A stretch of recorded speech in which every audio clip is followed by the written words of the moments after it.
విద్యారంగ సమస్యలు పరిష్కరించాలంటూ కరీంనగర్లో ఎస్ఎఫ్ఐ చేపట్టిన కలెక్టరేట్ ముట్టడిలో ఉద్రిక్తత చోటు చేసుకుంది. వివిధ పాఠశాలల నుంచి విద్యార్థులు కలెక్టరేట్కు చేరుకోగా విద్యాశాఖ అధికారి అభ్యంతరం తెలిపారు. పాఠశాల ప్రధానోపాధ్యాయుని అనుమతి లేకుండా ఆందోళనలో పాల్గొంటున్నందుకు విద్యార్థి సంఘాల నాయకుల మీద అపహరణ కేసులు పెడతామని డీఈఓ రాజు చెప్పడంతో తీవ్ర ఉద్రిక్తత చోటు చేసుకుంది. విద్యార్థులు కలెక్టరేట్లోకి దూసుకెళ్లేందుకు యత్నించడంతో పోలీసులు అడ్డుకున్నారు. కలెక్టరేట్ గేటుపై నుంచి లోపలికి దూకేందుకు యత్నించిన విద్యార్థులను పోలీసులు అరెస్టు చేసేందుకు యత్నించారు.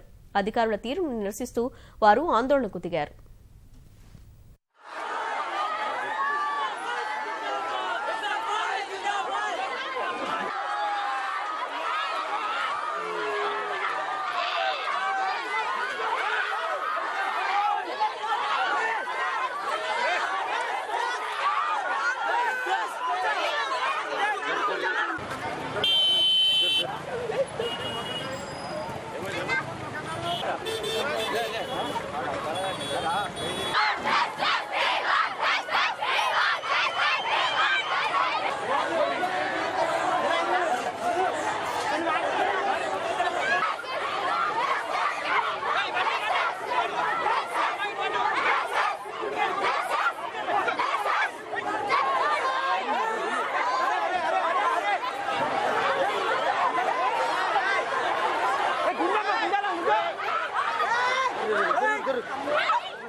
నేను విద్యార్థి సంఘాలు ఏదైనా ఇష్యూ ఉంటే నాకే వచ్చి ఆఫీస్కి వచ్చి రిప్రజెంటేషన్ ఇవ్వండి అని చెప్పాను.